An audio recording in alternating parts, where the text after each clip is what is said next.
Ryan's office revenge. The email hit my inbox at exactly 4:47 p.m. on a Friday. In corporate America, this timing isn't random. It's a weapon. It's the coward's favorite delivery method, calculated so the sender can bolt to their Tesla and hit the freeway before you can march down the hall and tell them exactly what you think. Subject: Dan. Q3. Compensation Review Update.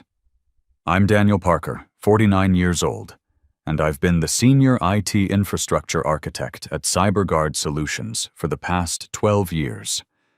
Before that, I spent 8 years in the Navy as a signal officer.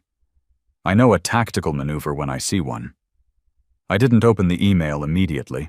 I sat back in my chair and looked around our Reston, Virginia office. CyberGuard was a mid-sized IT security contractor, the kind of place that lived on government contracts and Pentagon handshakes. To my left, the sales team was celebrating some deal they'd just closed, high-fiving like they'd won the Super Bowl. To my right, a cluster of junior developers were arguing about some framework I'd never heard of. I took a sip of my coffee. Black, no sugar, Navy habit, and clicked the email. Dan, thanks for your patience regarding the compensation adjustment request. We've reviewed your performance metrics, which remain exemplary. However, due to current budget reallocations for Q4 strategic initiatives, your promotion request got lost in legal review. We'll need to revisit this next quarter. Best regards, Ashley Brooks, Director of Human Resources. Lost in legal review. I read that phrase 3 times. It was almost insulting in its laziness. I am the legal review for anything technical. I'm the guy who reads the 200-page government contracts that our young hotshot CEO signs without looking. I'm the one who makes sure we don't accidentally promise the Pentagon features our systems can't deliver. This was the 3rd year running. 3 years ago, it was budget uncertainty due to government sequestration. 2 years ago, market volatility in the defense sector. Now it was lost in legal review. They were using my own domain as the excuse. Here's the thing about being 49 in tech. You're either the wise elder everyone respects, or you're the dinosaur they're waiting to retire.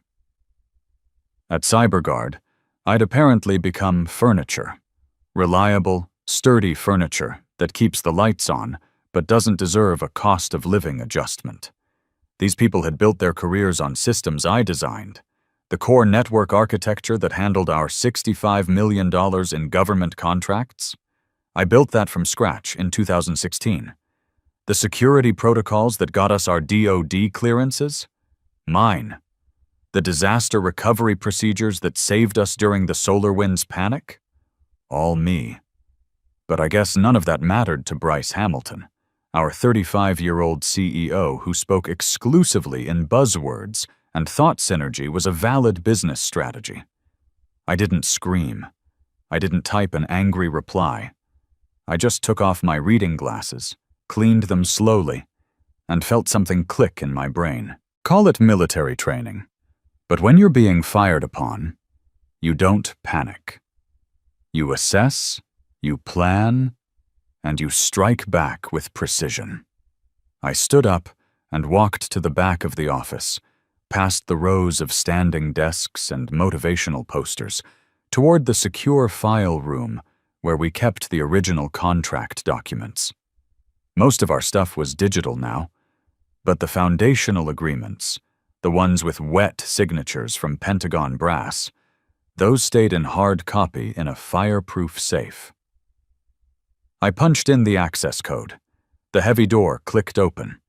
Inside, I found what I was looking for, a navy blue binder, 3 inches thick, labeled DoD Infrastructure Contract, Master Agreement, Executed Copy. This was our crown jewel, a $45 million or 5-year deal with the Department of Defense for cybersecurity infrastructure. The contract that put CyberGuard on the map. The contract I had architected, both technically and legally. I opened to page 67, section 12.4.c. There it was, buried in the technical. Specifications, written in the kind of dense language that makes lawyers charge by the hour. In the event that the contracted system achieves sustained operational parameters of 99.99% uptime, while processing data volumes exceeding 8 terabytes per quarter for 3 consecutive quarters, the original system architect shall be entitled to supplemental compensation equal to 0.4% of gross contract value, payable within 30 days of milestone achievement. I smiled. It wasn't a pleasant smile. See, when I wrote that clause 8 years ago, CyberGuard was desperate. We needed this contract to survive, but we couldn't offer the Pentagon the kind of performance guarantees they wanted. So I created what's called a performance incentive clause. If we exceeded expectations, wildly exceeded them, I'd get a bonus. It seemed impossible at the time. 99.99% uptime was NASA-level reliability. But here's what the current management team, most of whom were hired after I wrote this contract, had forgotten. I'm very good at my job. Over the past 12 months, we'd not only hit those numbers, we'd surpassed them. Our systems were running at 99.995% uptime. We were processing 12 terabytes per quarter. We'd achieved the impossible, and nobody had bothered to read the fine print. I checked the signature page. System Architect, Daniel Parker. Right there in black ink. I did the math. 0.4% of $45 million, that's $180,000. Plus 8% annual penalty interest for the 3 months they were overdue. We were looking at $185,000. But it wasn't about the money anymore. It was about respect. It was about the fact that they'd looked at 20 years of loyal service and decided I wasn't worth a 3% cost of living raise. I slipped the binder into my bag. Technically, removing original documents violated company policy. But then again, so did wage theft. That weekend, I sat in my home office with a glass of Macallan 18 and planned my next move. The contract was clear, but I needed leverage. In the military, we called it force multiplication, using the enemy's strength against them. Monday morning, I made a phone call to Jonathan Pierce, the Pentagon's contract liaison. Jonathan and I had history. We'd served together briefly at Norfolk before he went JAG Corps. He was now the senior counsel for DoD procurement. Dan Parker? His voice was warm through the phone. It's been a while. How's civilian life treating you? Can't complain, John. Listen, I need a favor. I'm reviewing some contract compliance issues on the CyberGuard account, specifically Section 12.4.c regarding performance milestones. There was a pause. Performance milestones. Hold on, let me pull that file. I heard papers shuffling. Here it is. Supplemental compensation for the system architect upon achieving specified parameters. Pretty standard incentive clause. Why, did you hit the numbers? We exceeded them 3 months ago. Problem is, my company seems to have overlooked the notification requirements. Another pause, longer this time. Dan, that's a compliance violation.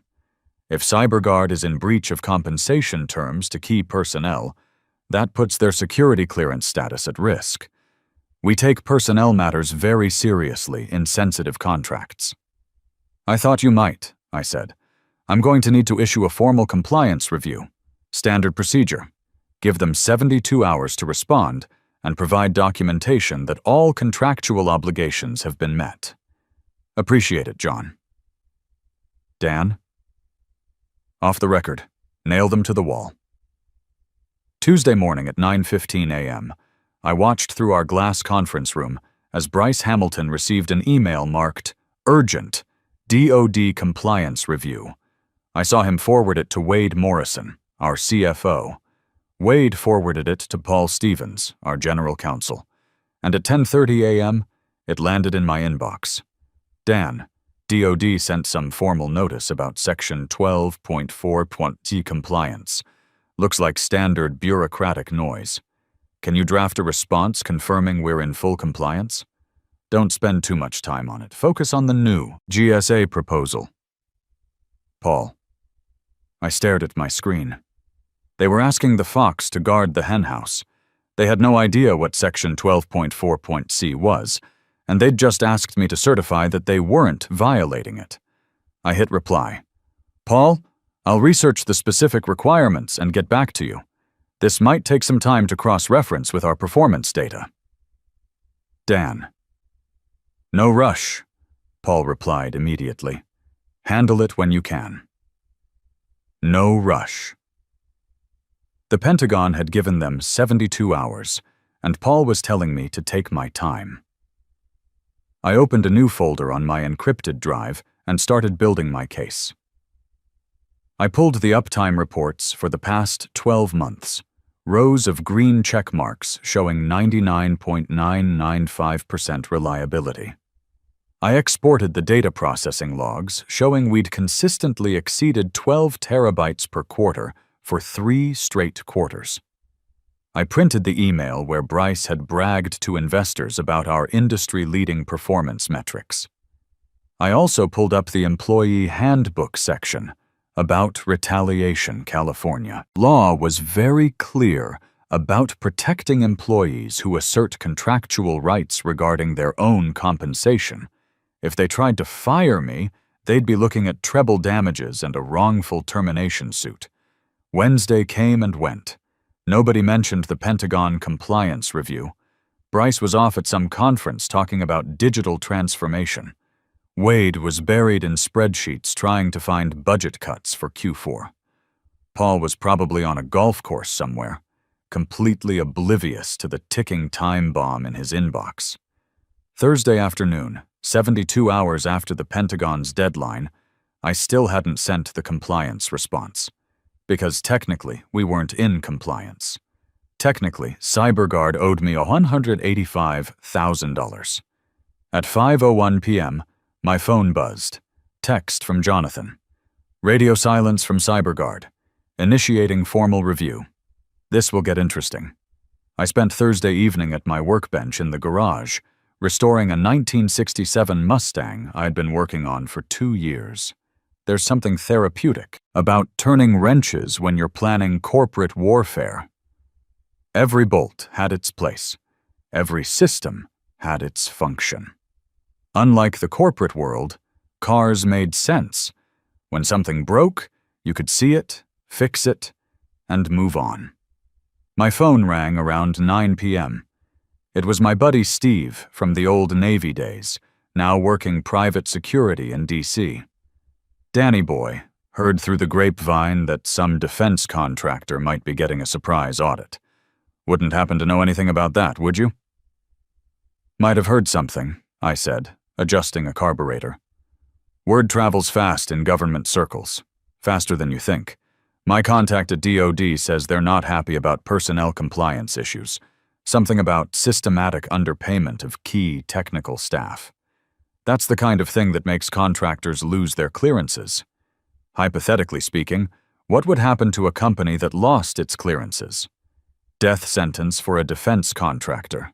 Can't bid on classified work without them. Company like CyberGuard would be finished in 6 months. I tightened a bolt with perhaps more force than necessary. Good to know. Friday morning brought the monthly all-hands meeting. This was Bryce's ritual, where he stood in our main conference room and told us how we were changing the world. About 80 people packed in, holding coffee cups and looking tired. This quarter is looking phenomenal, Bryce announced, his voice echoing off the glass walls. Our DoD contract performance is off the charts. We're talking about expanding our clearance levels. We're going to revolutionize government cybersecurity. I stood at the back, checking my watch. 9:27 a.m. Jonathan had said the review team would arrive at 9:30. Then the door opened. 2 men in dark suits walked in, followed by a woman carrying a briefcase. They weren't wearing our usual business casual. They looked federal. The kind of federal that makes CEOs wake up in cold sweats. The room went quiet gradually, like a wave moving from the back to the front. People turned to look. Conversations died mid-sentence. Even Bryce, mid-gesture about our revolutionary capabilities, noticed the shift. "Bryce Hamilton?" The lead man stepped forward. His voice cut through the silence like a blade. "That's me. Can I help you?" Bryce's voice had lost its confidence. You could hear the uncertainty creeping in. The woman opened her briefcase with deliberate precision and handed Bryce a thick envelope, sealed with official government tape. The kind of envelope that ends careers. Formal notice of contract compliance review. Department of Defense, Cybersecurity Procurement Division. You have 48 hours to provide documentation regarding Section 12.4.C personnel compensation requirements. The room went dead silent.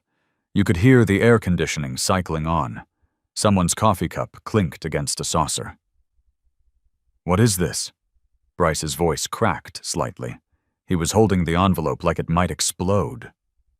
"Your company failed to respond to our initial compliance inquiry," the woman replied, her tone professional but cold. "Per DoD Regulation 252.2047 we're initiating a formal audit of your personnel practices related to classified contracts." Wade Morrison pushed through the crowd, his face already pale. "Personnel practices? There must be some mistake. We're fully compliant with all government regulations." "No mistake, Mr. Morrison." She knew his name. That meant they'd done their homework. "We have reason to believe you've failed to compensate key personnel per contractual requirements, specifically your system architect who designed the infrastructure you're currently operating under our contract." The lead agent continued. "Furthermore, under the Defense Federal Acquisition Regulation Supplement, failure to maintain proper personnel compensation protocols constitutes a material breach of contract terms." Every head in the room started turning toward the back.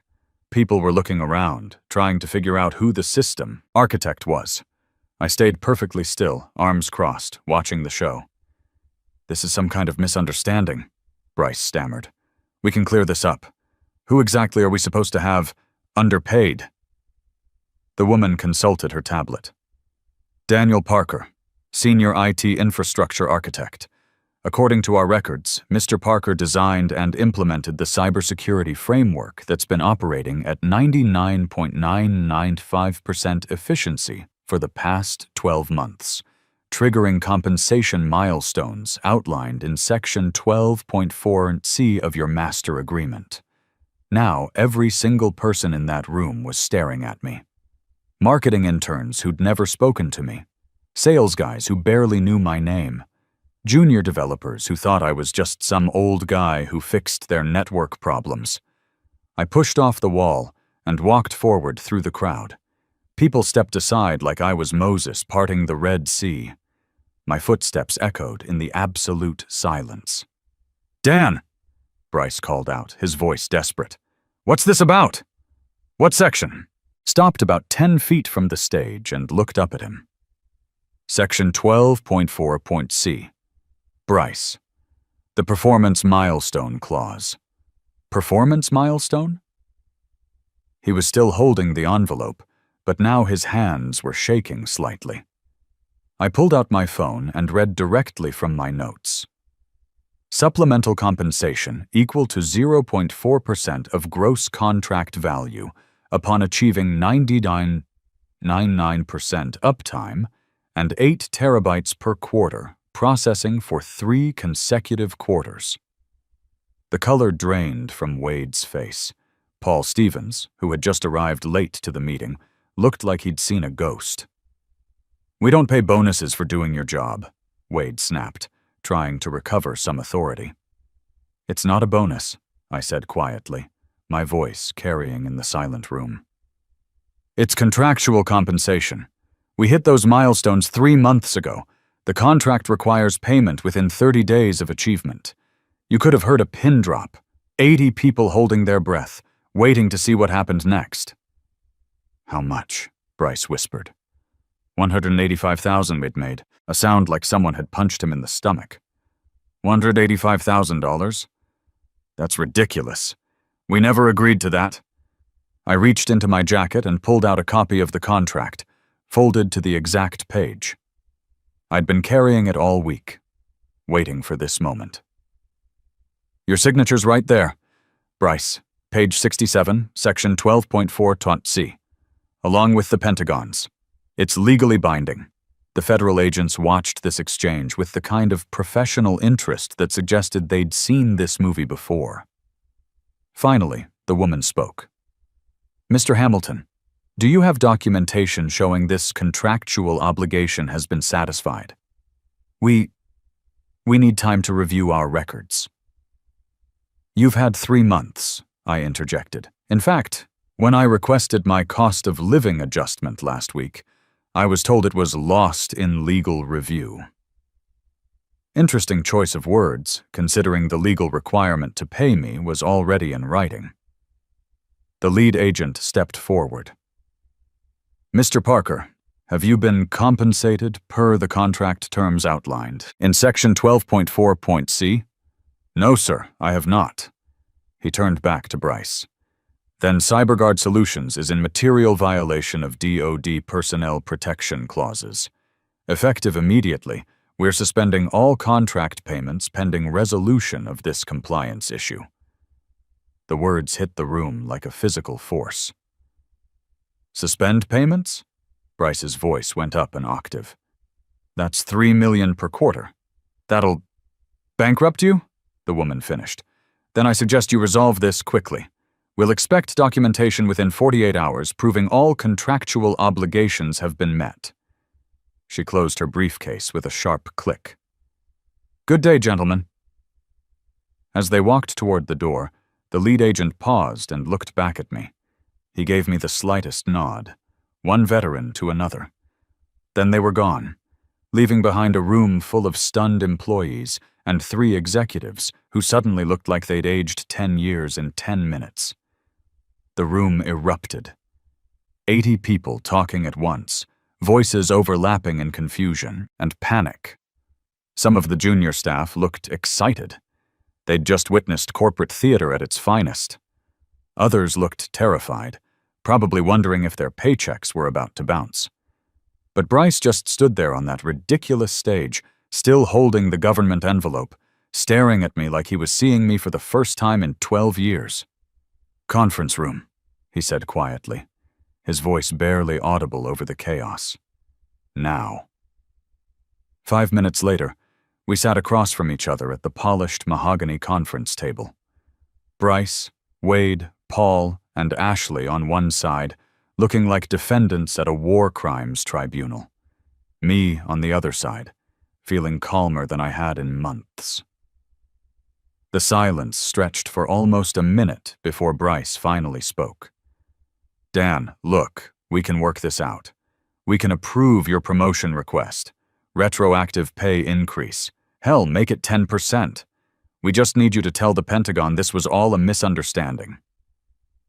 I laughed. Not a bitter laugh, just genuine amusement. Bryce, we're way past 10% raises. We're talking about federal contract compliance now. Then what do you want? Wade's voice was strained. He was probably already calculating how long the company could survive without that Pentagon money. I slid a piece of paper across the table, terms I'd drafted with my lawyer over the weekend. My attorney had been very thorough. First, immediate payment of $185,000 as required by Section 12.4.c of the DoD contract. Second, promotion to VP of Technical Operations with direct reporting to the board. Third, authority to review and approve all technical contracts before executive signature. Fourth, my legal fees paid in full. Paul started to protest, but Bryce cut him off with a gesture. And if we don't agree? I leaned back in my chair. Then Jonathan Pierce files his compliance report, the Pentagon pulls our clearances, and you explain to your investors why you lost $45 million in contracts because you were too arrogant to read what you signed. Wade, sweating now. This is extortion. No, I said calmly. This is contract law. You signed an agreement. You triggered the compensation clause by achieving the milestones. You failed to pay within 30 days as required. The Pentagon takes personnel compliance very seriously, especially when it involves classified systems. Ashley, who had been quiet this whole time, finally spoke up. Dan, surely we can find a middle ground here. This seems disproportionate to the original issue. The original issue, I said, looking directly at her, was that you told me my promotion got lost in legal review. Except I am the legal review for technical contracts. You lied to me, Ashley, and you used my own department as the scapegoat. The silence returned, heavier this time. There's one more thing, I added. I want a written statement to the entire company acknowledging that there was an administrative oversight in processing my compensation adjustment, and that management takes full responsibility for the error. Paul's hand was actually shaking as he picked up his pen. This is corporate suicide. The board will have our heads. The board, I said quietly, is going to be a lot angrier when they find out you almost lost our biggest contract because you couldn't be bothered to honor a legal agreement. Bryce stared at the settlement terms for another long moment. Then he reached for his pen. Fine, he whispered. Done. The wire transfer hit my account 3 days later, $185,000. I stared at the number on my banking app for a long time. It was more money than I'd ever seen in one place, but that wasn't what mattered anymore. What mattered was what happened next. Within 2 weeks, everything changed. Bryce announced he was transitioning to a strategic advisory role, corporate speak for being stripped of operational authority. Wade took early retirement after I conducted my first audit of executive expenses and found some very creative interpretations of business dining. Paul started actually reading contracts before filing them, mostly because he was terrified of making another mistake. I got the corner office, the one with windows on 2 sides and a view of the Potomac. I hired a team of 6 senior engineers who report directly to me. Every government contract now requires my sign-off before it goes to the client. The company culture shifted too. The ping-pong table disappeared. The hustle harder motivational posters came down. People started leaving at reasonable hours instead of competing to see who could burn out fastest. Last month, I had lunch with Jonathan Pierce. He's retiring from the Pentagon next year and asked if we were hiring senior counsel. You know, he said, raising his beer, most people in your situation would have just taken the settlement money and kept quiet. Most people, I replied, don't understand the power of reading the fine print. What's your secret, Dan? How did you know they'd fold so completely? I thought about that for a moment. They spent so much time managing up to impress their investors and managing sideways to play office politics, they forgot to manage down. They forgot that the people doing the actual work might be paying attention. A month after the settlement, Ashley sent an email to the entire company. It was brief, professional, and completely humiliating for leadership. Due to an administrative oversight, management failed to process a contractually required compensation adjustment for Daniel Parker. Leadership takes full responsibility for this error and has implemented new procedures to ensure contract compliance. The truth is, respect isn't something you can demand in corporate America, but you can engineer the conditions where disrespect becomes too expensive to maintain. They didn't fear my knowledge until they understood the cost of ignoring it. In a system built on leverage, sometimes the quiet guy in the corner office holds all the cards. He's just been waiting for the right moment to play them.